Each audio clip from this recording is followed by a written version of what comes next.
Greetings, everyone. So welcome to the September meeting of the North End Neighborhood Council. We have a great crowd here, and I think we have another 7 or 8 people online. So despite the good weather outside. So I need this for the room, or I need this? Just so I get you. Okay. First item of the introductions, I just want to introduce a new liaison from the fire department. Josh, do you want to just come up here? He's going to give us a presentation next month on their fire levy, but I'll just let him introduce himself. Camera's right there. Hi, everybody. My name is Josh Slavener. I'm the Assistant Chief of EMS. I've been with Tacoma Fire for 21 years now. It's been a great experience in some ways, and then not so great in others. But I will say one of the things I really enjoy is serving the citizens of the city of Tacoma. Some of you may remember Mary Hallman, Chief Hallman. She is retired after 29 years. So I have taken her place, and you guys are stuck with me. I'm sorry. So, but we'll make it good. I'm generally pretty open. Feel free to ask me questions that you may have. I'll do my best to answer them, and if I don't know the answer, I'll do my best to find them for you. Okay, thanks, Josh. And he tells me that he's going to be here next month to tell us about a new levy that's coming that we'll all be excited to vote for. First item of business, we have a new board member to be appointed. As I think we mentioned at most meetings, I think we have 15 board members authorized in the bylaws. We've only got about 8 or 9, so we were always looking for additional board members. And Bonnie O'Leary has come to both several meetings as well as a board meeting, and I think she was there on Saturday. So I would like a motion to appoint Bonnie to one of the open seats on the board. So, okay, so that's all in favor. Please say aye. Aye. Thank you. So welcome to the board, Bonnie. And if anybody else is interested, we did get another, I'm not sure if it's the person who wrote to us. Somebody said that they just found out about the North End Neighborhood Council and were interested. So if they're here, come and see one of us. And if they're online, just reach out to us. We would love to have some more board members. Are we going to, where's Jody? I'm losing. You want to postpone the talk about, Alex is here. Should we talk?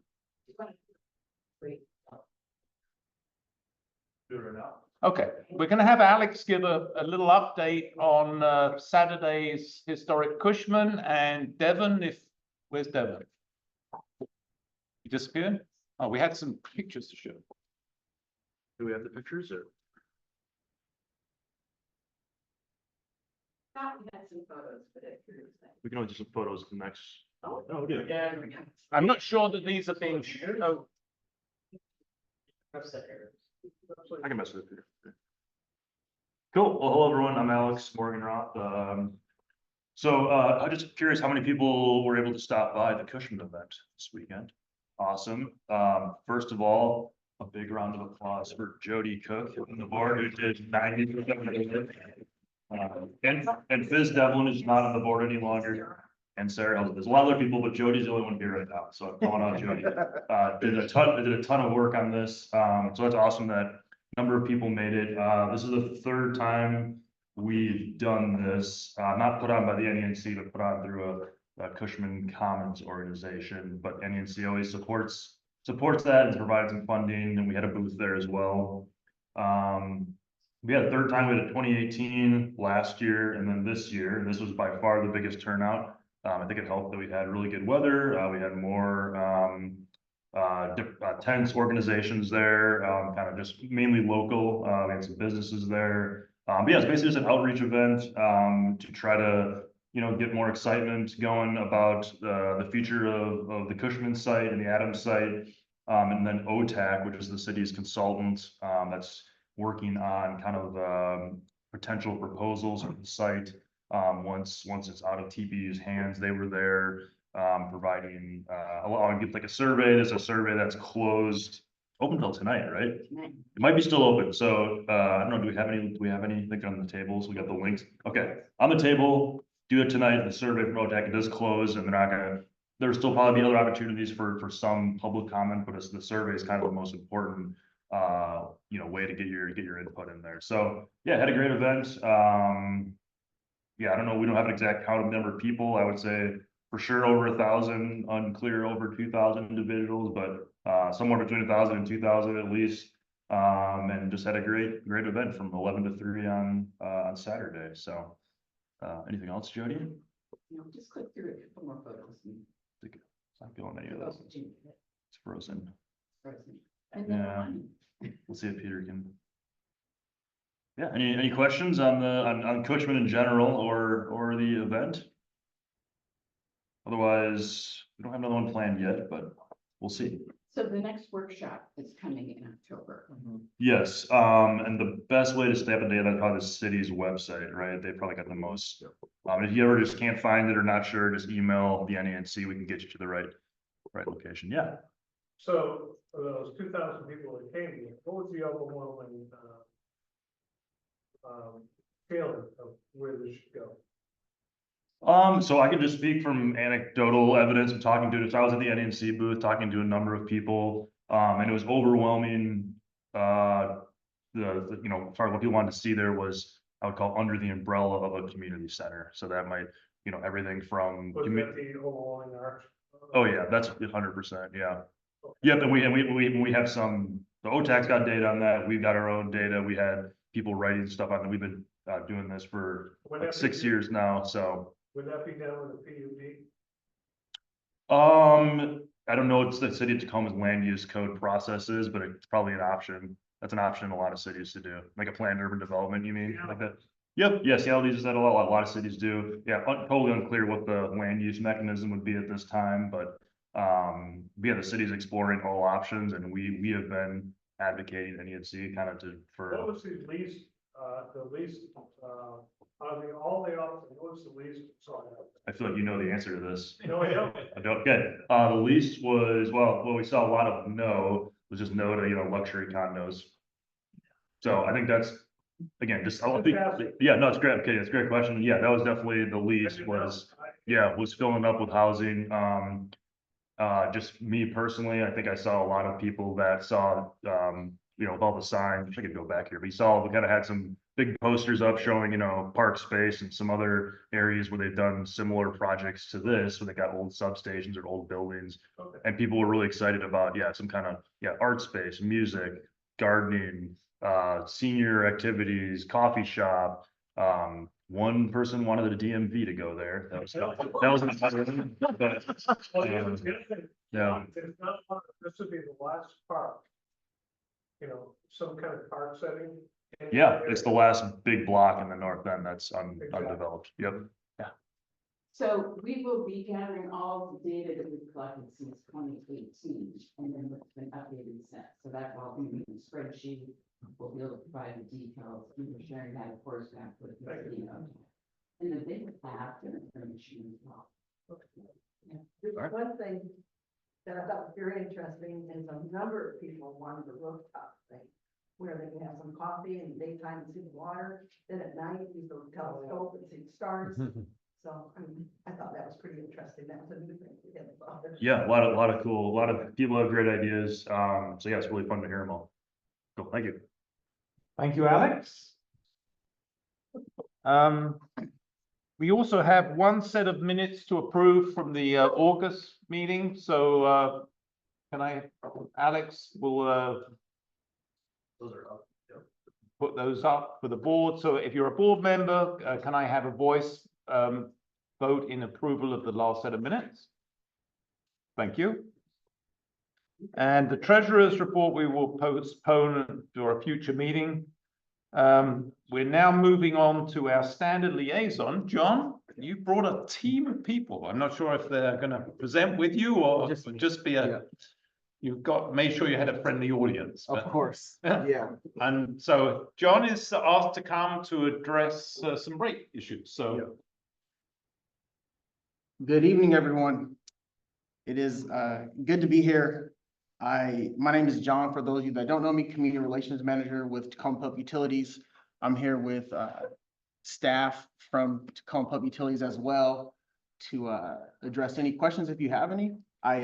I'm here to talk about rates and adjustments. I was talking to my daughter who's 6 the other day, and she says, Dad, you're the best speaker in the road. As I was preparing for some rate presentations, I said, baby girl, you haven't heard me talk about rates. It's one of those topics that when I first started at the utility, I wanted to understand more about our rate and budget and what goes into it so that I can be as versed and help share that information. And one thing that I was intrigued by is as I prepare to share these rate adjustments, they're just proposals. And so these have to be finalized by the Public Utility Board, which represents community, and then the city council as well. But my purpose is to share this information and really just share some links so that you can all engage in the process. There's a way to leave public comment online, and those go directly to our Public Utility Board members. One other thing I would like to share is I represent Tacoma Water and Tacoma Power. I work for TPU, but I am going to share the environmental services rate adjustments as well, because as you know, if you live in the city of Tacoma, you have 5 services. And so I will share those rate adjustments for environmental services as well. And their process and the drivers are similar to the drivers for Tacoma Water and Tacoma Power. And then the last thing, I left sheets at most of the tables. If you don't have one, there's more at the front. So just quickly want to go over so in 2025 and 2026, we will go before the council and the pub to talk about these rates. And so we are out talking to several groups, hoping to get feedback. Again, I represent Tacoma Power, Tacoma Water, and then I will also share environmental services, which is wastewater, solid waste, and stormwater. And so these rates range from 5.7% to 7.7. So I'll start with environmental services rates, and then I'll talk about some of the drivers. So stormwater, the proposed rate for 2025 and 2026 is 7.7% and then 8%, which is $2.49, and then $2.70 in 2026. For wastewater, that's 6.7 increase in 2025 and 6.4 in 2026, which is $4.57 for wastewater in 2025, and then $4.71 for the proposed rate in 2026. And then for solid waste, so 5.7 increase each year, which is $3.16 in 2025 and $3.35 in 2026. And then I'll go over to Tacoma Power. If you're following along, that is just the front side of this page. The first two, just going through Tacoma Power. Tacoma Power for 2025 is 6.5 increase, which translates to $6.72 per month in 2025, and then 2026, again, 6.5, which is $7.09 per month. And then for Tacoma Water, it is for inside the city. The reason why I say inside the city, because we have services outside of the city as well. For example, University Place has a utility tax, and so their proposed rate will be higher. So inside the city for Tacoma Water, 2025 is $2.86 per month. What's the percentage? The Tacoma Water percentage is 6.3% for both years. And then in numbers, how that looks for 2025 is $2.86, and then 2026 is $3.10. I want to talk a little bit about some of the reasons for the rate adjustments. As most of you know, inflation has increased costs for several organizations locally and across the nation. And so our insurance, equipment, and supplies have went up. Supply chain issues, there's higher costs due to delays and shortages. And then if you have this document here, there's some examples of that. For example, replacing a transformer costs 282% more than it did a few years ago. The other thing I want to mention is just infrastructure maintenance. I travel a lot, travel the country, some of you probably do, and we have, in my opinion, some of the best utilities in the nation, clean water sources, and they cost money to upkeep. And then the last thing I want to mention is we do have several cost-saving measures. I was talking to someone about, earlier this year, we talked about West Rock and the closure of West Rock. And the reason why that rate increase wasn't significantly high is because Tacoma Water was able to tap into their reserves. But there's several cost measures that the utilities collectively have put into place. And so that's through grants, refinancing, and efficiency projects. And then lastly, I just want to talk a little bit about ways to save. So one, managing payments. There's budget billing, auto pay, and payment plans available. I want to share through our assistance program, the bill credit program, which now we call that Bill Credit Plus, will offer up to $1,100 per year for eligible households. There's also ways to lower your bill, conservation through power and water conservation, and then also increasing recycling. I was able to take advantage through one of our rebate programs through Tacoma Power to help install new windows, where those windows I received $50 to $100 per window. And then the last thing I want to mention is loan programs available for home improvement and then repairs. Like I mentioned in the beginning, I just want to emphasize this part. There's ways to get involved. You can visit mytp.org/rates, and that is just on this sheet. My email is also on the North End website. That's just jgangs1@cityoftacoma.org, and I am responsive. I do reply. You can ask Ms. Jody. And so if you have any questions or comments or concerns, I will get those to the right people. But again, I do want to encourage you. I know some of our pub members have attended some of these. Well, we've only had one, and we have 5 this week. But one of our pub members was at the Central Neighborhood Council last week with us for our first one. I just want to emphasize the pub cares, and they're working closely with the council, and they will meet and they will hear these rate adjustments, and they have the final decision. But I think ultimately what's most important is that they all hear from you, public comment and concerns. Well, yes, please. I have a question, specifically on storage.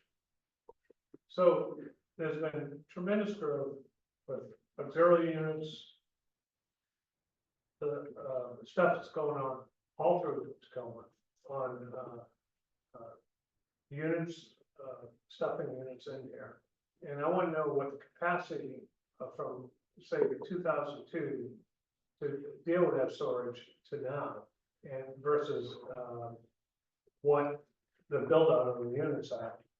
And I guess additionally ask, what do you get impact fees off these developers for that? Yeah, that's a good question. So are you referring to, can you clarify the first question? So, okay, so anyways, so you have auxiliary units, we've been encouraged to do auxiliary units. Okay. We also additionally have major units going up all around it. So there's 2 questions. Do you assess on the individual units and as well on the major impacts where you put up huge units? You have impact fees on that to build up storage so that we're not stuck with. Yeah, I'm not, so on impact fees, I need to follow up on that. I'm not sure. Be interested. Yeah, what, can you give me your name? Brian O'Leary. Brian O'Leary, and then I can probably get that from Peter. Peter, do you have his contact information? We can get it for you. Okay, thank you. I can follow up on that for you. Yeah. We do not have impact fees right now, but it's something the council is looking into and we have discussions about. So it's a continued conversation about how we disperse some of those expenses out equitably in the city with the very, so we're definitely looking into it, it's just not there right now. So here's the thing, they already built it. You're never gonna get more money from them. Okay, Joe had a question. Well, they go on the impact fees because, no, Tacoma doesn't have them. And the only reason we don't have them is because the city council doesn't want them. And the city council doesn't want them because the builders don't want to pay them. End of that discussion. We do not have the capacity. We're putting in apartment buildings with hundreds of units. The sewage lines are not gonna handle it. And those costs can be shared quote equitably across everybody who lives here except the builders, because they're not gonna pay any part of it except for what they're building, except for their taxes. Don't blame John. John is a sweet guy. And keeping you taking real advantage of him, sending him out to get the cost. It was a question No, I asked because it's a legitimate question. Oh, it is. It's a great question, and I don't take it personally, and I do my best to follow up, and so I will even come to your house and give you the I answer. don't know why it's taking so long to figure it out. Another question. Thank you. There may be some confusion. Impact and some other ways that builders or whatever start to pay some of the infrastructure and sidewalks and stuff like this. So would ask that whatever information that you find, that you might be able to define the word impact, because I think sometimes it's used incorrectly. And there may be, so I think the question is really, are the developers paying anything to contribute to offset for sidewalks, roads, infrastructure that that particular building might be costing? But we're on Right. Tacoma Power tonight. Oh, So, well, and the whole issue of impact fees, the board is very aware of that. We are addressing that. And we certainly want feedback, but not tonight with Yeah. John. So my input then is that, if you could frame your answer in a way that shows what the developers pay or not for TPU for increased resources. Of course, Instead of using that word. Is all. of course. Thank you. I think Okay. Any other questions on the rate increases? John, there's just one thing I think is really, that would be really helpful that you might share with everyone when you send out information, about this topic, is that it's not just it's not a segment in a little bit of time. The way that TPU does things is they do it over time. And so it's an understanding that they're trying to keep rates as low as they can. And I think when you see the whole, like, the map for like 20 or 30 years, you see that that's what they're trying to do. So I just want to say, John, you do such a great job. And that's like a really important part of this whole conversation, is that it's not you're not trying to do this, you're trying to level things off. course. So it's, the impact is less to everybody here. Of course. Yeah, thank you. That's helpful. And I'll definitely add that to my response. Bonnie, you had a question on I do on the environmental services on the stormwater. Okay, the reason I'm asking is they just redid our street. And the guys were saying that on the sides, they dug down like 10 feet, built it with rocks. So a lot of that water can go to the stormwater drains, which is put over on Proctor, which is a block away from our house. So is that why this is such a high 0.78%? It's higher than everything else on the stormwater. Is that why? Because we just don't have enough stormwater drains? Or is it coverage? So, yeah, it's hi, I'm from Environmental. Yeah, thank you. Do you want to come up to the front? Yeah, so we are, because the Zoom people are missing all of this, so I guess. And this is, internally, this is how we decided to present. I just would present, but then environmental services will help answer the environmental services. So if you could introduce yourself and then answer the question, that'd be great. My goodness, okay, well, hi, I'm Haley Paul, I'm with the Environmental Services team, I'm with the Race and Budget, so my day-to-day life is numbers. So here to answer questions. So really, it's our smallest utility. So when we talk about the percent increase, the dollar amount is actually the smallest across the board. And so that's us trying to get our funding up. It's also just the infrastructure that we need to put into place. and the different regulations that are coming out that we need to be in compliance with, and that it's a lot of space that we need to get, our whole program of it hits ground into the sound, and looking at our water and treating it into that system. There's a lot of words. Yeah, When you synthesize that, you have a small budget. small budget. Is it coverage? You know what? Is it the people's coverage of the area that isn't green? Is that what it comes down to? Is it, so for stormwater, it is a 7.7% increase, but it's it's $2.49. I don't care about that. What I'm saying is, where do you come in? So if my yard is 90% green Mhm.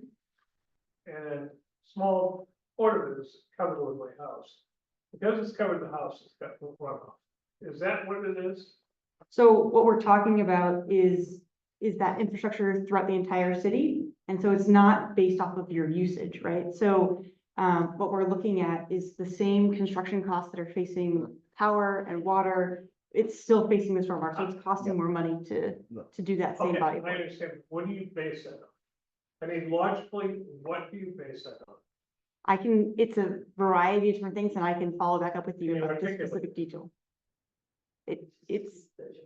I'll follow back up with you about the Okay. variety of different metrics that go into building that rate. Okay, thank you. I'll follow up with you so that we can follow the information through. So, anything else, John? I do, yeah. I do sorry. have one more thing. So yeah, the last thing I wanted to share, so staff, we do have to leave. Not because we're afraid, but we have another presentation in South End, and we do follow up. So if you have any additional questions, please let us know, and we will be as thorough as possible. So thank you for your time. Thank you, John, and John, to just follow up on that, he is great at following. When we go back to questions, he'll follow back and we will get those posted. I think I understand the question that was being asked, and I'll get back to you to try and explain what is being looked for. So, we are now, because they had to run off, we changed the order around a little bit. So now we're into the police. So, Kristen, and people are sending multiple people to speak to us. Is that because you're scared of us, or is that because it's? We're not scared of much. So welcome. Thank you. Oh, okay. Yep, did you want? So, no, so do You have to be this side because there's glare. you want me to pull? Oh, there's no, Just a little bit this way. I don't think that pulls down. it goes up. Doesn't it? There's a button. I'm not sure what button it is. Forget it. Yeah. Yeah. Just, can you stand in front, I guess over here? Yeah, it's away from the window a little bit. Okay, perfect. Okay. Good evening. For those of you who don't know us, we are your community liaison officers for this area. My name is Kristen Brazil, and this is my partner Luke. I'll let him talk here in a second. We are just going to give you guys a quick update. We don't have a ton tonight. Biggest thing is Tacoma schools went back into session today, so all the kids are back in school. So a little bit of increase in traffic, bus routes, all that kind of stuff in the morning and the afternoon. We've had an increased presence at the schools, and we will all week this week, and then continue that on for as long as call volume staffing allows. But this first week back is always a big deal, so we like to be as present as we can, make sure that people are, you know, driving the speed limit during the school zone or in the school zones and things like that. What else do we have? Summer emphasis. You want to talk about summer emphasis? Like Kristen said, I'm Luke Wallen. I'm the other CLO for this part of the city. Even though with school being back in, some of our summer emphasis continue, which includes Ruston Way, Point Defiance, the North 10th Street there by Narrows Bridge, and then down to Titlow Beach. So those go through September and potentially even into October for the safety emphasis and the increased patrols there. To everything from just monitoring vehicle traffic to pedestrian and bicycle safety. And then doing our best to address human habitation of vehicles at those locations as well. street racing. Yes, and the street racing emphasis continues as well. That's primarily Friday and Saturday nights, but we have a detective assigned to that. So if they get intel that something's happening outside that time, they'll be, the department does their best to get an emphasis to address those issues as well. And we find them happening, you know, down at Titlow, the Ruston Way, Point Defiance. So a lot of times we already have an emphasis in that area, and those officers are just made aware that there may be an increase of street racing or gatherings with some potential reckless driving and stuff like that. Because we want the car clubs to be able to meet and have fun, because cars are fun and cool, but we want to make sure they're doing it in a manner that the rest of the citizens and motoring public are safe as well. Did you want to talk about the shot detection thing, or did you do that last month? Shot spotter. Yeah. So we'll probably do a presentation about that. They haven't given us the up-to-date details and gotten us up to speed on it yet. I know it's something that the department is rolling out, the city and the department work together. I don't know much about it, so I don't want to misspeak or give any misinformation, but we are going to get some technology called Shot Spotter. If you Google it, you could probably read about it a little bit and get some actual facts, but we'll definitely come back and do a presentation about that once we're up to speed and we have some timelines as to when they're going to go up and the locations that we're going to start with as far as that goes. I think lastly, we've mentioned it before at this meeting, and I don't know if we have recently, but the department brought on some CSOs, community service officers. They are non-commissioned, they are not police officers, but they are here to assist us. And so there's a lot of agencies around the country who use CSOs. And they're a great asset to us. It helps us, especially with our staffing levels the way that they are right now. It kind of frees up some people on patrol. They get to respond to the non-dangerous, non-violent calls. So they can go out and they primarily, there's been a huge help on collisions. Oftentimes if we have a 2, 3, 4 car collision that blocks an intersection, it usually takes a bunch of patrol officers to direct traffic and shut down intersections while we get it cleared out and make sure that people, can get medical aid if they need it or whatnot. The CSOs come out now and they do, traffic control for us, flagging traffic and making sure that the fire department and ambulances can get in and out safely. And then once the cars are cleared out of the road, they can open the roadway back up. So, which has been really helpful because again, sometimes it's 3 or 4 patrol officers that are stuck on scene just doing traffic control. These CSOs step in and it frees up all those officers to go back and take 911 calls for service. They handle other things too, like vandalisms and things like that have previously occurred. And, people call in and say, hey, over the weekend, somebody broke out my window on my business. Suspect's gone, no danger to them. So they can go in and take some of those cold, like paper calls. So it's been super helpful. I think the last time we mentioned it, we had just brought on a few of those CSOs and they were still in training, but now they've completed their training and they're actually out on the street working. Yeah, we got 3 on the street, 2 more in training, and the other thing that helps is they staff the substations between calls. Yeah. So our substations are open more so than before, and the department is trying to get to 10 of those positions to cover more hours, not just the standard day shift hours, but the evenings as well. Did you have a question? Yeah, I was wondering, do they wear TPD and insignia, or how do you, because the guy at Home Depot, the security guy, will tell you he's a member of SEAL Team 6. Great question. Yeah. They drive white Ford Mavericks with that say City of Tacoma on the side. They don't say police anywhere, and then they wear a bright yellow polo shirt and black pants. So they may kind of look like an officer at first, but it's bright yellow and black. And then, no tools on their duty belt, no guns, no weapons, nothing like that. So it's as much as the city can do to ensure people there are an official city employee, but not a police officer, but can be safe on the roadway when directing traffic and stuff like that. Cool, thanks. We're coming with speed cameras. Yes. Speed cameras around schools, Yeah. high impact intersections. So that's a great question. Deputy Mayor Hines, that's one of his, he likes those programs. That's at a city council level to get those approved.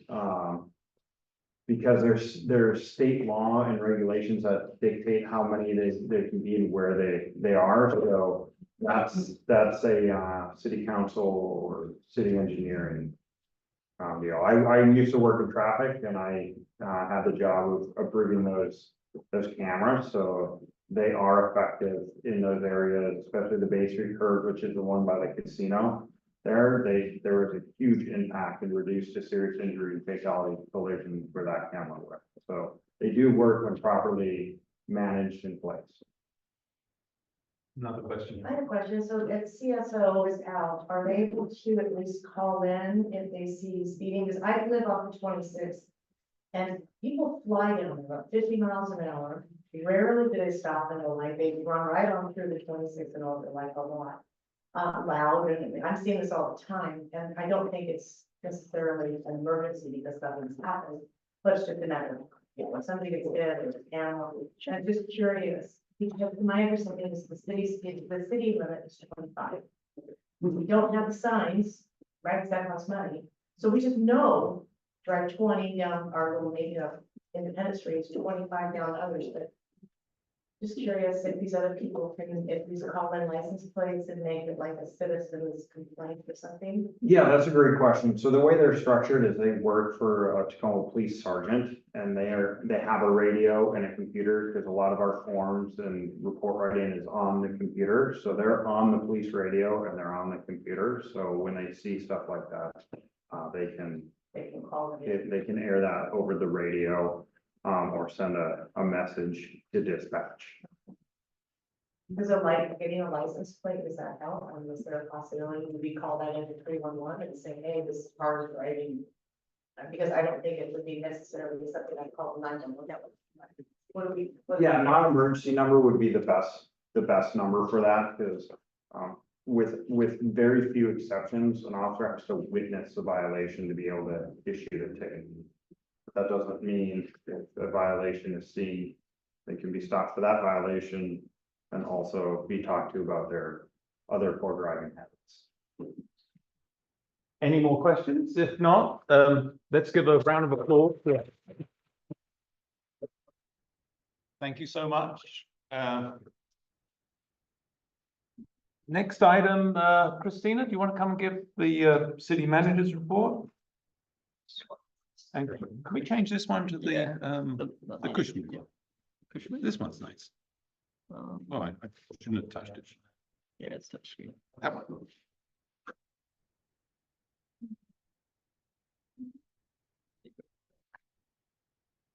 That one, that'll do. Oh, lovely picture. And we want you to stand not in front of the window. Stand not in front of the window. Hi, everyone. It's so nice to see you all tonight. I'm Christina Khan. I'm the liaison for the city manager's office. I'm going to be very quick tonight because I know we still have a full agenda to get through.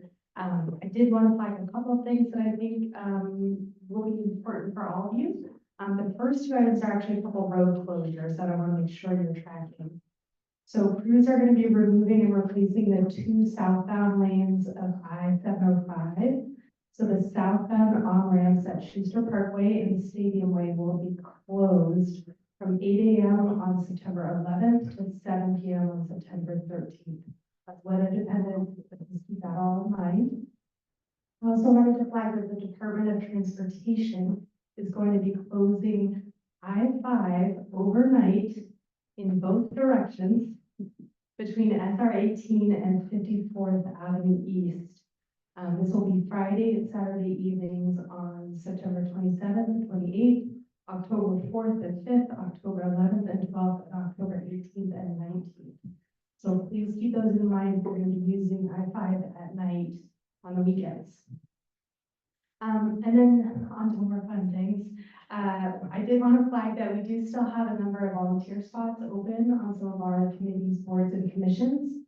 In particular, our Tacoma Arts Commission, our Landmarks Preservation Commission, and the Community Police Advisory Committee all have open seats right now that you are invited to apply for. Those applications can be found at uftacoma.org/CBC application. And then just the last thing I wanted to flag was that we're going to be having some additional home in Tacoma info sessions coming up. So there will be one on September 12th in person and one on September 19th that will be virtual. You can find all of the details about how to attend those at cityoftacoma.org/home in Tacoma. Christina, you mentioned that you have vacancies on boards and commissions. In the past, I've applied to some board and commission and not gotten an answer. They're dropping an application into the nether. Never get a response. You don't know if your application was received. You don't know if it was reviewed. You don't know who's doing the reviewing. Nothing happens. I've stopped applying. Oh, well, that's a real shame. I would encourage you to apply again, and I will look into how we respond to folks who do apply, to make sure that there's at least, receipt of the application and some acknowledgement of that. Because that's discouraging certainly, but we do want you to keep applying, so please do. And I'd just like to give a shout out to Christina. When people ask us as the neighborhood council about a problem or an issue, my normal first call is to Christina. And she has more clout in the city than I do. But to give a great example, when we sent out this agenda, somebody came back to us and said, we keep on trying to leave messages for the city council people and we can't get, and they're full. And so I immediately called Christina and she found out there was a problem with the system. So it wasn't your council person or your mayor just not bothering to clear it out. It was actually an IT issue. So that's a good news story. And thank you, Christina. So going forward, Sarah, you're up next. So Councilmember Rumbau, thank you for coming, and you're by yourself this week. So Deputy Mayor Hines is not here tonight. He's missing you. You're stranded. So unfortunately, you're stuck with just me. So I just wanted to give you, Christina stole some of my thunder, so that's okay. But I just wanted to let you know that one of the things I thought you might be interested in is that the main library was supposed to open just recently, and there were some reasons like supply chain, labor issues. I guess the original plans that they submitted were inaccurate because they were from like 1989. And so because of that, they've had to go back and resubmit. And so it's going to be 2025, just a few more months. And then we will have a brand new downtown library to access and use. So I think that that's really exciting. Also, just so you know, I know you all were, I was at the Cushman event this weekend, and it was so exciting to see all of the information about trees. And I want you to know that that is not that, like what's happening in Tacoma is not the only thing that's going to happen with trees. My assistant keeps telling me I keep adding another thing about trees to my list. And so there'll be several other things coming up based on what council would like to see happen with trees in Tacoma. So I just want you to know that no matter what happens in home in Tacoma too, there's other things coming. So all of your feedback has been really helpful and important. I appreciate all of you for caring so much about our community. It's really important. Also, I wanted you to know that tomorrow we'll be talking about, at our study session, we'll be talking about the general fund for 2024 to 2026, what the financial outlook is looking like. And I think if you're interested in our budget, I would hop on that study session link. It's at noon tomorrow. And if you're not available, it will be taped. But I think that for me, if I was a citizen, I would want to know what's going on with what the outlook looks like. I think you've heard we have a budget shortfall between 24 and $26 million. And I got told by somebody that, well, we should just do a better job managing our money. Well, it's hard for me to make up for sales tax unless I go out. It's a 0.1% of 1% for a lot of the things that we get money for in our general fund. And I can't just go out and make that money up. So I really want you to know that we really do care about how we spend our money. And that's why we like to show you the budget tool. I hope all of you know about our budget tool online. You can go there and you can play around with the budget. There was a comment that the city council doesn't want impact fees, and I don't know where that came from, because we have been studying impact fees. And, one of the things that came up, there was a Supreme Court case, so it made us slow down what we were doing with the impact fees to make sure we followed, but we are heading forward. We have a site on our website, all about the impact fees. There may have been councils in the past that were not supportive of that, but I don't see that at all when I look at my council and talk with my council members, that we don't want to see impact fees. We think it's the right time. It's just a matter of getting through that Supreme Court case and then moving forward. And if you look, you'll see that there's a calendar timeline showing you where we're going. So it looks like it's happening in 2025. But we did have a slideshow presentation in February of this year about it. So if anyone wants more information, I can show you where it is on our website. But here I am, and if you have questions, I want to make sure that Councilmember Denson gets a chance to talk. She's a good friend of mine, and I really want to hear what she has to say. But if you have some quick questions for me, I could take a couple, but otherwise I'm gonna let Councilmember Denson have the time. One question. Just a quick, it's not even a question. I want to thank you so much, because I can't imagine what your day must be like. Your optimism and caring about the city. Oh, thank you. So, yeah, it started at 8:30 with Crystal Judson Family Justice Center, and then the finance for South Down, which Councilmember Denson serves on with me. So, we work together. We really care about our community, not just the city, but the county as well. Thank you. Thank you, sir. And it is my pleasure to welcome Robin Denson, who is our Pierce County Council member. She was supposed to speak to us in January, but the Huskies screwed it up by getting into the national championship. So we rescheduled her, and she's back. So Thank you, Peter. Yeah, I told Peter, no one is going to come to this meeting. This game is on, and please don't make me come to this meeting. I went to Michigan and we won. So it was a great night for me. Well, thank you for having me. I'm Robin Denson. I'm your Pierce County Council Chair for District 7, which includes. Well, how do you address? I'm doing. Right here? I think it needs to. Here, how about that? Oh, There we go. so which should I press? You can press this- That one? Okay. This one. All right, well, I'll get to where it is. This is about me. These are my two kids. They are 17 and 19. That's the two of a couple years old now. I was on the Gig Harbor City Council, and then I joined the County Council 2 years ago. So love local government. Like Councilmember Rumbaugh, we know that local government has such an impact on people's homes and their communities, a lot of direct impact, and we get a lot done every day. So this is all of Pierce County, and here is District 7. So here in Tacoma, it's North Tacoma, part of West Tacoma. It's Ruston, and then it's everything on the other side of the Tacoma Narrows Bridge. So Gig Harbor, Fox Island, and the Key Peninsula. So a very diverse district. 3, maybe even 4, you might consider different kinds of communities, lots of shoreline.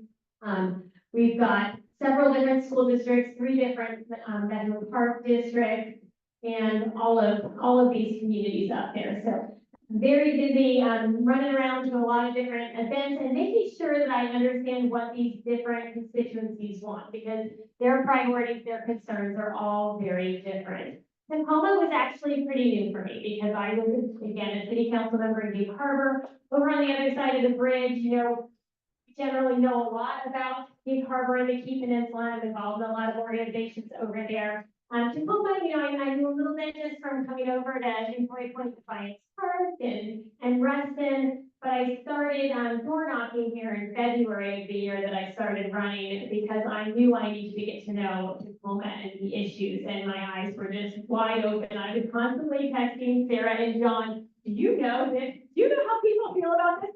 Yes, they knew, of course, but to me, it was so instructive to hear directly from folks, even to the very micro level, what was of concern to them in their neighborhoods. Am I messing up?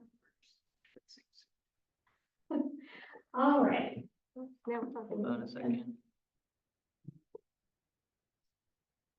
and I loved the neighborhoods are beautiful. I was so impressed by the level of community engagement and just community spirit here in Tacoma. Really, really love it. So I started adopting this as one of my slides because a lot of times we'll hear from people, what does the county do for us? And we actually do quite a bit, but I also like for people to keep things in perspective. This is kind of close to a north end Tacoma house. Average assessed value is 672 according to the Zillow. And so I found a house that was 650. I didn't think around too much. And this is the property tax distribution. So you can see how much goes to the state, the schools, the city. The county gets 6.7%. So for this house, it's $230 a year. So it's not a whole lot. And I hope that you will see that you get a lot for your money. So how we spend our dollars. It's shocking to a lot of folks that the majority of our budget is around public safety and legal and judicial. So we've got our sheriff department, but we also, which is of course is addressing things in the county, but we also have all of the courts, district and superior, and we've got the prosecutor's office and fine counsel. So we do a lot of public safety type of services that are also very applicable to the Tacoma area. Here's county, and I tried to point out some things that might be of interest to people in Tacoma, because you probably leave Tacoma every once in a while, so you'll be driving on Pierce County roads. So with the dollars that we have to maintain over 3,200 lane miles every year, so that's a lot. I mentioned law and justice, that's a huge part of what we do with our jail. We have a county jail, so all the folks come here, you know where that is, right on Tacoma Avenue.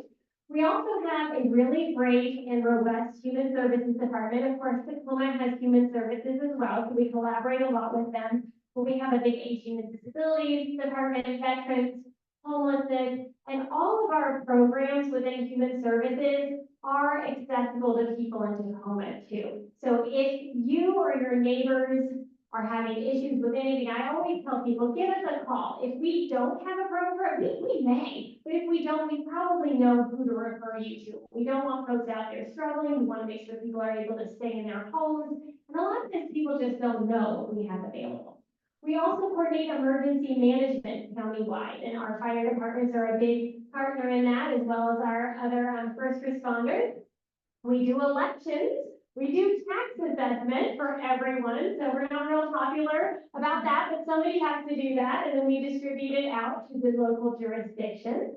Economic development, again, you're in Tacoma, so you have your own economic development department, but we have one as well that also helps businesses in Tacoma. So if you're a business owner or know one, feel free to let us know if there's anything that we can do for you, and sometimes we can work together with Tacoma Economic Development to do that.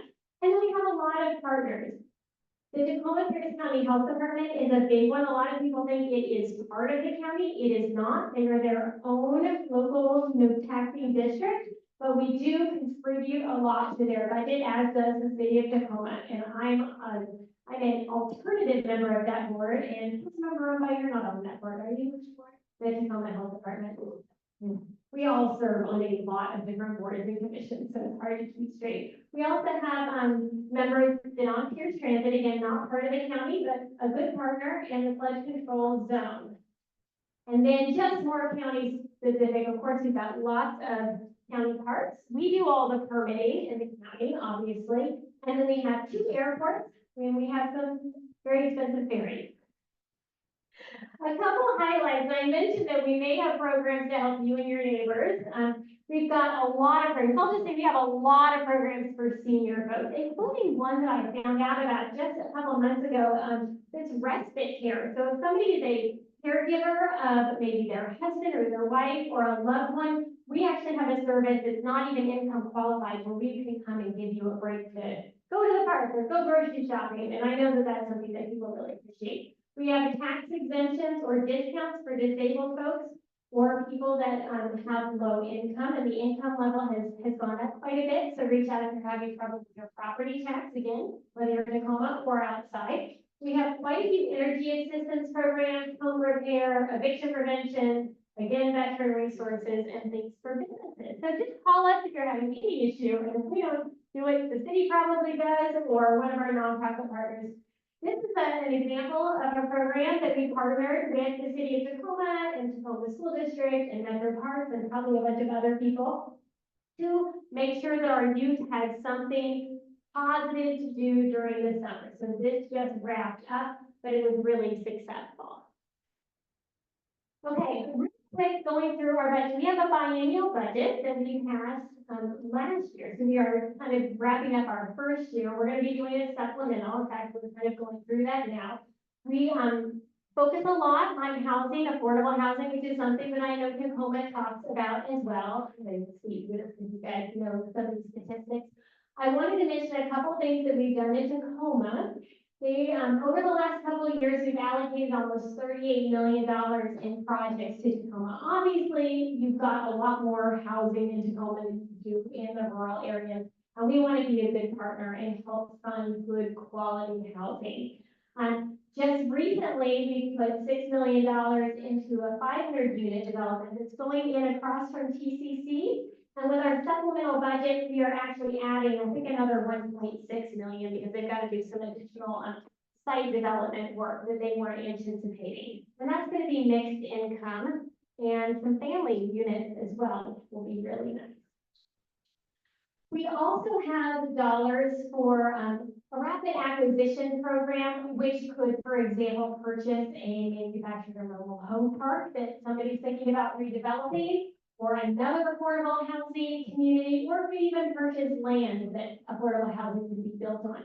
One of the things that we're currently fighting over is $2.5 million that we put in the budget for, initially we called this a stability site. What it's morphed into is tiny home villages. We would like to keep this, the council, in the budget, $2.5 million for tiny home villages, kind of like you see on 6th and Orchard, but outside the city of Tacoma. We recognize that Tacoma has a lot of services for homeless folks, and we know that there's homeless folks in the county as well that don't have anywhere to go, or they're coming to Tacoma and Tacoma doesn't have as many resources and are away from their families and support networks. So we would like some more things in the county that could take care of individuals and families as they transition to more permanent housing that we're building, but it takes a lot of time. We've got some additional dollars for safe parking and eviction prevention, which is really, really successful. It can prevent people from being homeless. It helps them and their lives, and is cheaper in the long run. We do a lot with behavioral health and mental health as well. So just, you can read here, we just doubled the detox beds at MDC. We do a lot of work with therapeutic courts. We're starting a community court all about reducing recidivism and enabling people to move on with their lives in a positive way, to be self-sufficient and kind of break the cycle of poverty and challenges that some of the families are addressing. We do a lot of work with opioids, just like a lot of our local jurisdictions. We do a lot of behavioral health funding for different groups in Tacoma and outside. And then, my economic development notes are here, but we have a lot of programs to help small business owners, especially new business owners. And that's been really successful. Wanted to highlight a couple direct appropriations that we made through the budget. So you can see that we give money to a lot of organizations that are right here in Tacoma. We understand that you all have a lot of great groups doing work, not only that benefit citizens of Tacoma, but benefit citizens throughout the county. So we want to make sure that we're supporting those. This is just the tip of the iceberg for groups that we support, because all of our grants that go out, we have a lot of community groups here in Tacoma that are awarded bigger dollars through those RFPs. And if you have any questions about if any of like your favorite groups are supported, I'm happy to answer that if I can. Yes. So I saw that you had 2.5 for tiny houses. How many units would that be, the land acquisition? You know, it just depends. Right now, we just have that. Do you have an example? No, I don't, because we have to put out an RFP for it. I think we're picturing 2 or 3 of maybe 60 homes each. That's the limit that we have right now. Build up, so 2 or 3, 120 homes for 2.5 million on a build up? That is just a guess, because it's gonna be, we don't build those, right? You have to have a community organization apply for that funding. So you have 2.5 million. Land acquisition, It could be land acquisition, it could then, be you know, resale. storage. A church could do it on their property, that So, would be and cheaper. you think you're gonna get 120 houses on it? I have no idea.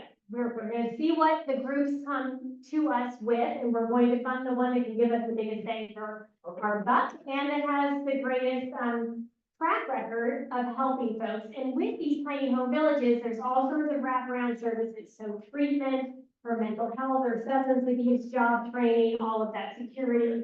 We've got it all baked in, because we've seen what's successful and what's not. We've learned a lot over the years, especially thanks to our partners. I know here in North Tacoma and Reston, you all are very interested in historic preservation. We have a historic preservation program as well, the city does. So I highlighted a couple of our recent grantees, including Historic Tacoma in Proctor and the Fort Nisqually Foundation. The rest are not in District 7, but are very close. And we really encourage applications to that every year. I don't think it's super competitive. So please apply if you have a group that you care about. The environment, Tacoma has really led the way with sustainability, but we try to do a lot as well. We talked a little bit about trees tonight. We have a great program called Conservation Futures, that we take a little bit of property tax and try to acquire a lot of land for conservation. It can be parks or it can just be trees, and a lot of times that's what it is. We also will purchase properties or easements to preserve farmland in the county, which is really important, because I know we all care about the natural environment as well as just maintaining the character of our county. Wanted to highlight a couple projects in Tacoma. All of these are Tacoma projects that in the Yellow Bear Basin Gulch, which you're familiar with, and Puget Sound Beach. And again, this is a great program if you've got property. Even historic Cushman might be something that would be eligible if you were going to do park space.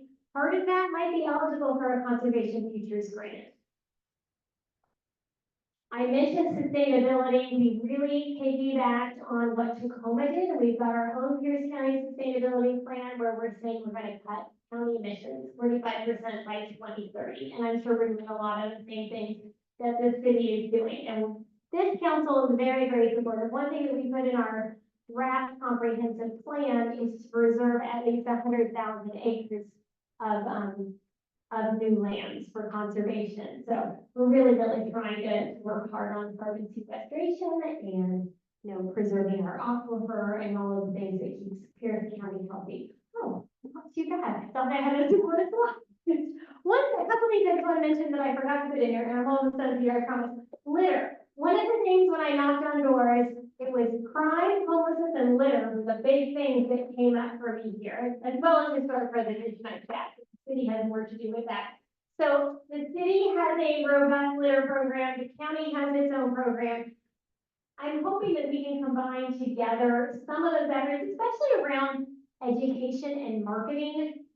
I feel like the county does not have a great program to really, really encourage people to care about keeping the county clean. And I'm hoping we can collaborate with the city on that for some common messaging. We've bought a big litter vacuum truck that goes and sucks litter along the road, which I need to include in my slide. It's called Vac Squatch, is its name, it's a Vac Squatch.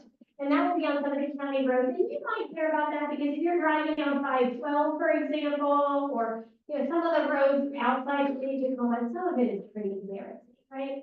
And we have a beautiful county. We go all the way to Mount Rainier, and we need to do better and make sure it looks great. I think that's it. Do you guys have any questions for me? Well, we do, so. And I look forward to reporting on whatever happens with the tiny home villages, Brian. So when Robin talks about the council newsletter, she has her own newsletter, so you need to sign up. And then, does somebody have a sign-up sheet? It was at that table. I'm happy to pass it around. I did send out one a month, so I try not to overwhelm people, and it's all about District 7, so it's applicable to you all. And then I have a question for you. All right. So when we defer taxes for a lot of these new developments have deferred taxes for the housing. Is that being deferred for the county or just for the city?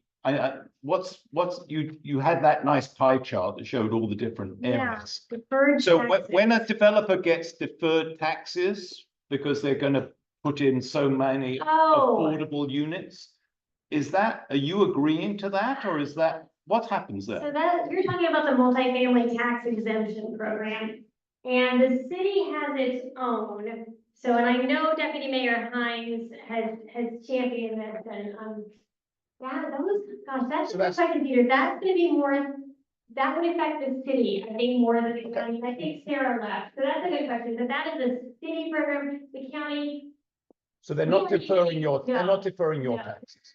they're deferring city property taxes, and maybe even some portion that goes to the state. I'm gonna look that up, and now I'm curious too. Any But other? we are looking to do some of that in the county as well, but making sure the homes are not only affordable, but are actually rented to people who are at that income eligibility, which is a nuance that I think is a little bit of a loophole that I'm not happy about. Joe? That subject, I sometimes wonder, is it more advantageous in terms of developing housing below market housing? Could simply take the taxes and give it to something like Tacoma Housing Authority? Or is it really more advantageous to let the developer discount rents? You know, one article I read recently was a big $70 a month to get down to that 80% level. Somebody must have worked out the economics of that. How that is. And it's for term, it's for 10 years and 8 years, but Tacoma Housing Authority housing is perpetual. Right. There's actually been a lot of questions about the effectiveness and the cost benefit ratio of the program. So I think it was an idea with really good intentions. I don't really have an exact position either way, but I think a lot of people are thinking about it. Does this actually make sense? Does it make sense to do things the other way? Are these actually affordable? Meanwhile, the developer is getting this huge discount. Are we really getting the benefit for it? These are questions that people are definitely asking. Yes.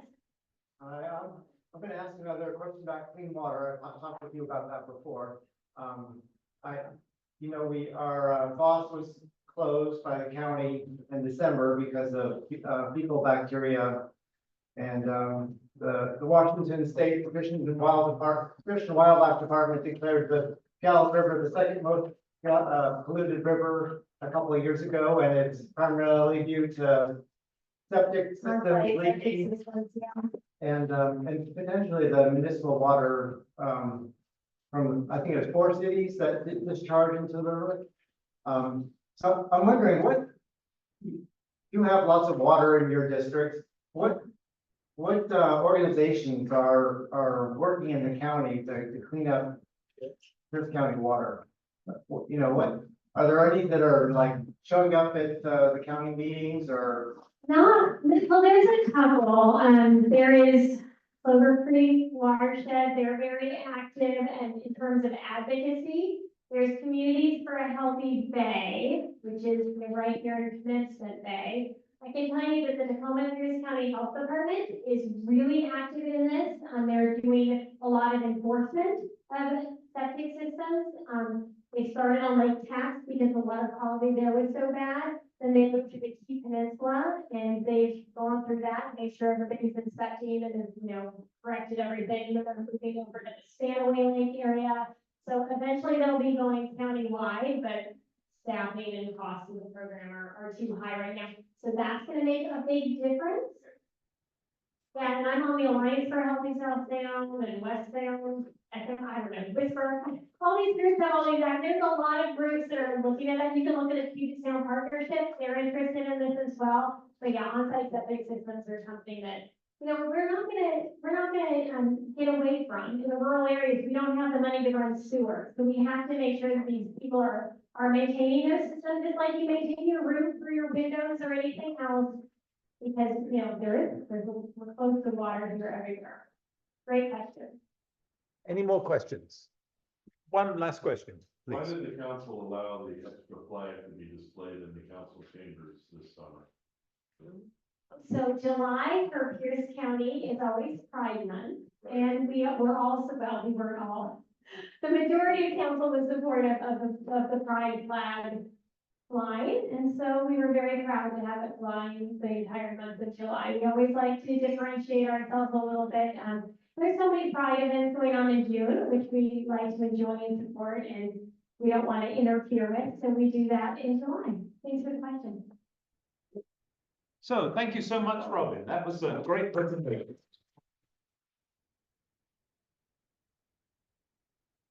And we work with Robin on any county issues. So again, if you've got issues that you want to address, you can go directly to Robin, but copy us in. And if it's a local issue, we'd love to get involved. So now we actually changed the agenda order a little bit because our next presenter, is we've just got to bring the assistant the assistant fire chief back because we missed out on, what week is it today?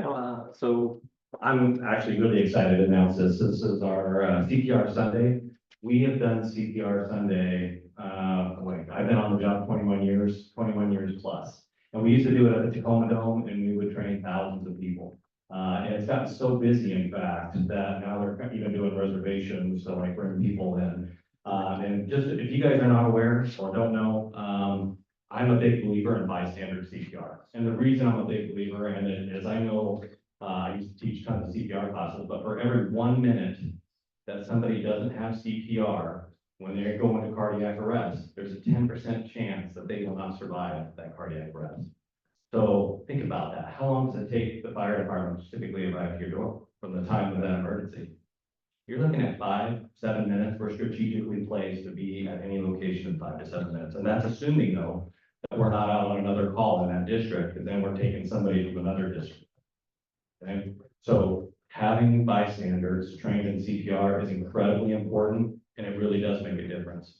So CPR Sunday will be Saturday. I know he said Sunday, CPR Sunday, but they've increased it to Saturday as well. So Saturday the 12th, there's a 9 a.m. and 11 a.m. session at the Eastside Community Center. And also on Sunday at Henry Foss High School, there's an 8 a.m., a 10 a.m., a noon, and a 2 p.m. The course will last about an hour and a half of lecture, and then it'll be about an hour of hands-on skill. You'll walk away with a CPR card. CPR cards are typically good for 2 years at that time.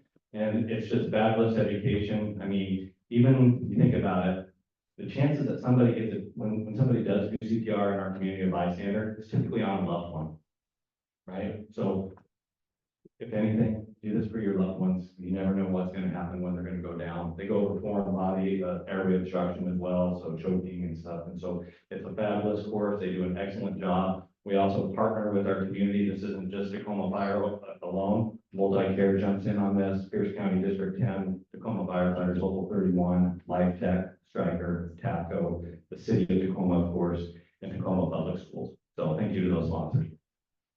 And we'll post that on our website. So I'm now, as I said, we're adjusting the schedule.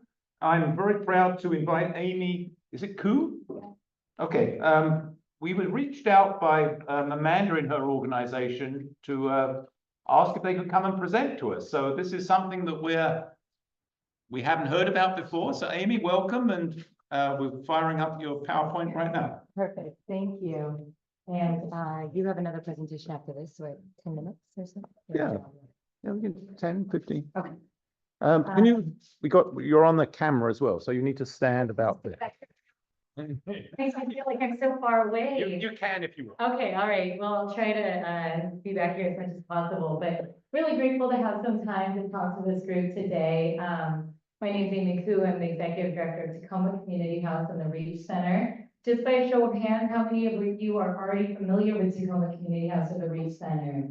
Okay, just a couple people. Well, Tacoma Community Center has been in your community for 114 years.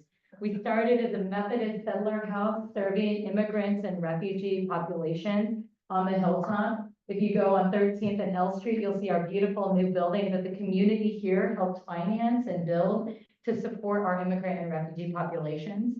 But I'm also going to be talking about an expansion of our program, and that is the work of the Reach Center. And that's serving youth and young adults experiencing housing insecurity. And council member, I have to just recognize that out of all of the things you mentioned that Pierce County does, it didn't talk about all of the things that you do to support youth and young adults experiencing housing insecurity. And that is something that is near and dear to my heart. We heard from our Youth Action Board this Saturday about how important that support is for our youth and young adults who are experiencing housing insecurity across Pierce County. We have about 700 of them.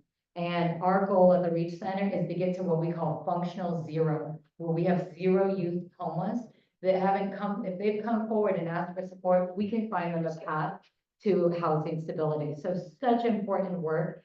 And I just want to thank Pierce County for all of this work that you guys do to allow that to be possible. And let me tell you, the human services team at Pierce County is mostly entirely funded through grant funding that they are acquiring from across the nation, and have organized our nonprofits to go after more funding so that Pierce County is not as underfunded as it is right now. Pierce County is about 1/3 the amount funded that Snohomish County, for example, is, and I won't even compare it to Pierce County, but Pierce County is making that possible. So thank you for that partnership. Thank you. So I shared for a moment that we've been on the hilltop for 114 years. It is an extraordinary history. When I go and talk to groups about the work of Tacoma Community House, I often meet someone whose grandmother, whose mother, whose family went through our programs at the very early years. In some ways, we are the exact same organization as we were 114 years ago. We started citizenship programs. We started English language acquisition. We literally wrote the curriculum for Washington State community-based learning. We have about 250 students in our building a day who are learning English, working towards self-sufficiency. I don't know if you all know, but 1 in 4 businesses across Pierce County is run or founded by an immigrant or refugee. So these individuals are creating job activity, they're creating jobs, they're building our economy, and we are so proud to work with them.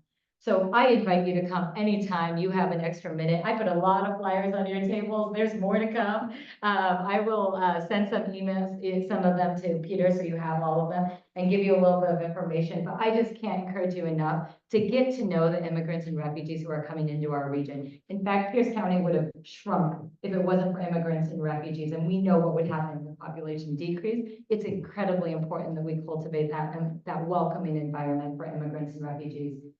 So what do? How do we help communities? We provide immigration legal services. If you know someone who's working to become a citizen in our country, who needs green card renewal, who's a DACA recipient, who's doing family petition, we provide all of those services at either free or at a fraction of the cost what an immigration attorney would charge.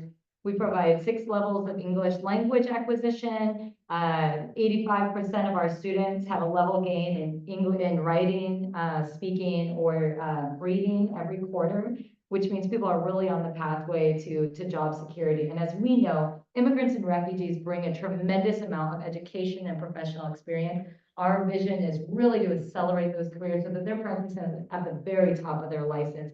If they were a doctor back home, we want them to be a doctor here. We don't want them starting at the very beginning, which is what my family experienced. My family's from Vietnam, and I'm a proud daughter of a refugee, and I'm so proud to be partnering alongside our immigrant community in this work. We also have an employment team. We really work toward helping people meet their financial goals, whether that's increasing their annual earnings, hourly earnings, reducing debt, increasing their credit score. We have the strongest Center for Strong Families site in the county. We're about to double that. If anyone wants to support that work, I can leverage your gift, because we're about to really increase the amount of employment coaches and financial coaches that we have available for our community. We also have an advocacy program that supports victims of crime. So immigrants, refugees, youth and young adults, they actually experience very similar barriers in society. It's very difficult for them to navigate the services. If you imagine your teenager trying to find an apartment, navigate the healthcare system, get a driver's license, it's difficult. It's as difficult as it is for immigrants and refugees. And we believe that everyone needs an advocate alongside them to access those services. So we really come in those specific strategic focus areas so that in the long run, people can move toward a place of self-sufficiency. that they're not as dependent on the system, and they're really able to meet their goals around education, employment, and housing. We serve over 3,000 people a year. I love this slide because you can just see all of the different colors, if you will, of people who come into our organization. Come and sit in our lobby, and you're going to be blown away by the diversity of our county. I often think about it as a microcosm of what's happening across the world. It's a beautiful array of languages and culture, and you really get to know some of the newcomers to our community. I have an opportunity for all of you to get to know their stories, and that's through a program called Talk Time. We invite everyone to come in and just practice English with someone who's recently arrived from Ukraine, from Congo, from Latin America, and you will be humbled to your knees. The stories, the work that these individuals have put in to come to our country and start life over again is unbelievable. So I just really encourage you to reach out to me. My cards are on the chairs on the back table, or look at Tacoma Community House and come in and learn their stories. That's a little bit about the work that we do serving immigrants and refugees. I'm going to talk for a moment about the Reach Center. Like I said, I had a chance to hear from some of our youth just on Saturday. 5 of our youth who currently experiencing housing insecurity come together every week to solve homelessness in our county. They are paid for their expertise, and they help direct us and say, what do we need to do to get people off the streets? Those youth who are experiencing housing insecurity, they're trying to solve it. And what they said is that they want to be the adults that they never had. And I just can't encourage you anymore to think about how we can be the adults that our youth so desperately need. There are opportunities to mentor, to support, to open your house. Actually, if all of us had one extra bedroom, we housed a youth, we would solve our youth housing crisis. Small things. What they said during that panel was, we want to be heard. We want people to believe us. We don't want to be judged. They said something that really surprised me. They said, we don't want to be laughed at. And I thought, who's laughing at you? But that's their experience in our society, is that they're being mocked. So there are ways for us to support our community. We are working toward this state of functional zero, which there are some counties that have reached functional zero. My team at the Reach Center believes that Pierce County can get to functional zero. Here are some of the ways that we're doing that. We're reaching out. We're going out into the community. We're identifying every youth by name. We want to know their stories. We want to know what their goals are. We want to know their trauma and try to connect them to the resource that will help them most. We provide them with one-time support that might prevent homelessness. That's from your document recording fees through Pierce County. Thank you. We do prevention work. We're in the schools. We're identifying youth. One of our managers will say, when's the highest number of youth in a year that are homeless? Any guesses? What month do we see the most number of youth that are homeless? June. Why June? Out of school, out of the house, out of school. People graduate into homelessness, right? So we need to be in the schools. We need to identify who's at risk much before they end up on the streets. Because once they enter into street culture, it's awfully hard to get out. So we really want to step in and be able to provide that level of support. For those who have been chronically homeless, who have multiple conditions in which is causing homelessness, we're able to get funding from the federal government to be able to put them into rapid rehousing, which is 1 year of intensive case management to keep them off the streets. And that's something that we're really working to double this next year. Any dollar that you provide to our organization, we're able to leverage to get $3 from the federal government. And lastly, supportive services. So if you have a life skills training that you want to provide, if you have a job, if you have a mentorship opportunity, reach out to us to join our life skills program or our career pathways program. So that's it in a nutshell. I know you have a lot of things to go over. I just want to invite you. We have job fairs, we have medical clinics, we have food distribution every week. We have weekly employment workshops. As on your tables, you'll see September 13th through the 21st is welcoming week. So I have an opportunity for every one of you, whatever day you're available during that week, come and join us. Moon Festival on Saturday. Monday, we're gonna have a documentary screening about DACA, and we're gonna have a community conversation about those 600,000 youth across our nation that are living in limbo. And we really need to provide support as the Supreme Court determines what's gonna happen with DACA. We have Citizenship Day. We also have a restaurant takeover. If you haven't been to Le Cab Bar, they're gonna be giving us 25% of the proceeds from the evening. It's a delicious restaurant. Bring your friends and family, bring this group out, go have dinner. Tuan Nguyen was actually a client in our program, and he's opened now, I think he's on to his third or fourth restaurant. So please go and have dinner out and support our programs. Happy Duo Cafe is also doing something similar, and we're working particularly with students to talk about belonging. Thursday, we're gonna have a discussion with the Commission on Immigrant and Refugee Affairs, with the Governor's Office, and with some of our staff about what does it take to create a place of belonging. And I'll give you the answer. It takes each of us. It takes each of us creating a conversation, welcoming someone new to our community, and creating that environment for belonging. And then lastly, if you know an immigrant or refugee who's struggling to understand what their rights are here in the country, we're gonna have a fantastic panel with Northwest Immigrants' Rights Project and Pueblo Unido. I think I'm gonna pause there and just see if there's any questions that you might have. Can I take a question or two? Yeah, please do. Questions for Amy? I think you've shocked us. Yeah, until Amanda reached out to us, so I go and look on their website. I mean, it's not as good as Amy's presentation, but it's amazing.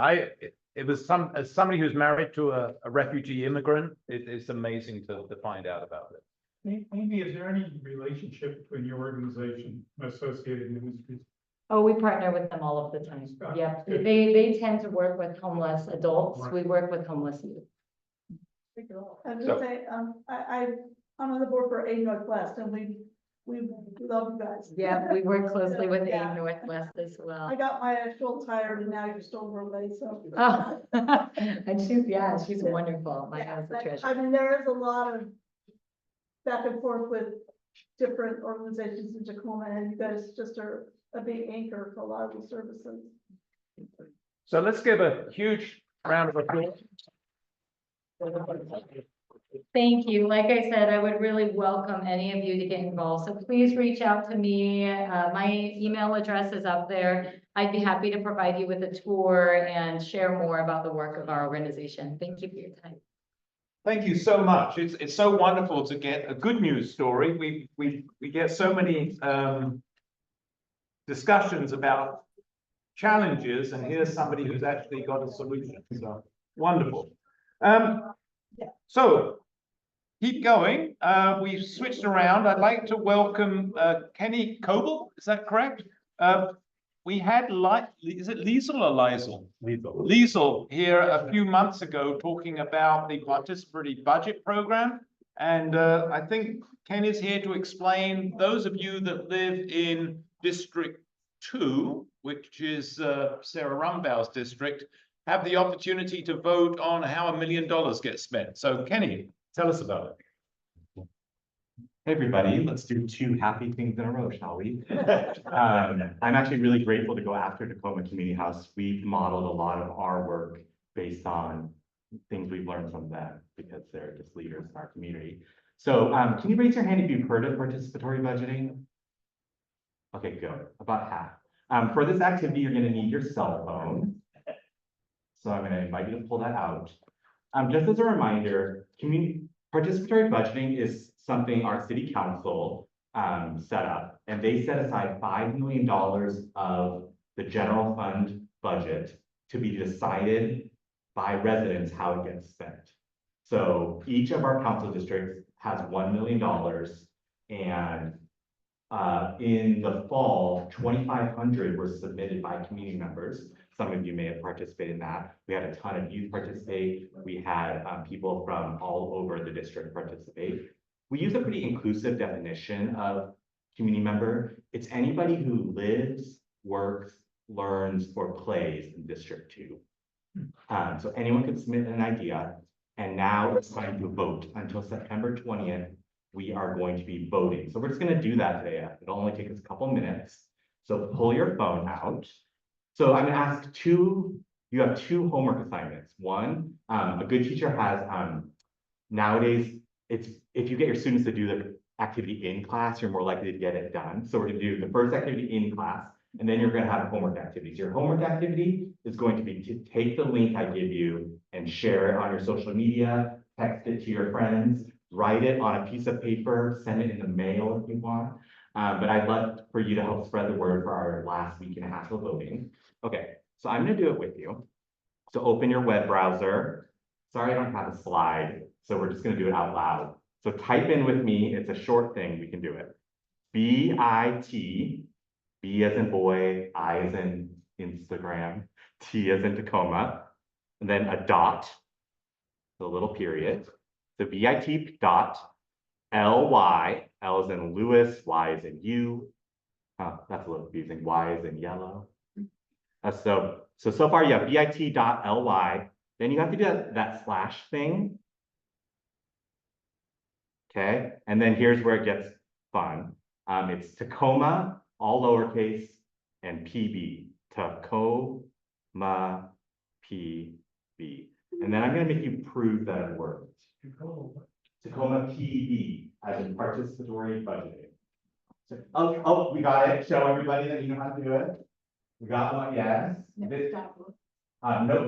.org, no .com. It's bit.ly/Tacoma PB. Is anyone not working? If you're here today, you live, work, learn, or play in District 2. So you're all eligible to participate. Oh, I see over here. Hi, people on Zoom.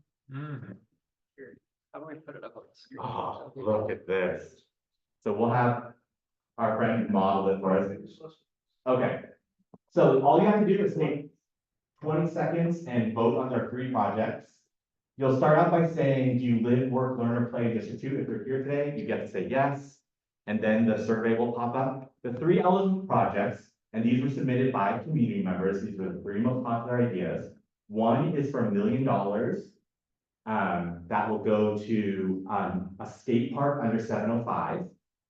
This will also come with other park improvements. So it'll beautify a park area under 705. The second idea is $1 million for youth programming at the library. The one that's getting remodeled right now downtown. So in 2025, there would be $1 million more for programming, which is pretty amazing. And it would primarily focus on youth, and youth would even get to decide what programming is put in. They would have a part of the decision. And then the third idea is for $1 million in improvements to our stability site, which is our emergency shelter supporting unhoused folks downtown. These upgrades would include, oh, are you ready? Yes. Oh, you're gonna make me type it? Like I can do it. All right. bit.ly/Tacoma PB. I'm gonna make you fill it out while we're doing it though. All right, you can vote too. So, okay, so the third idea is improvements to that stability site. So this is on to all bad. You may know about this place already. They need improvements to their electricity. They're gonna add some bathrooms and showers, and then also ADA accessibility to support folks who need that access. So pick whichever of the 3 you like.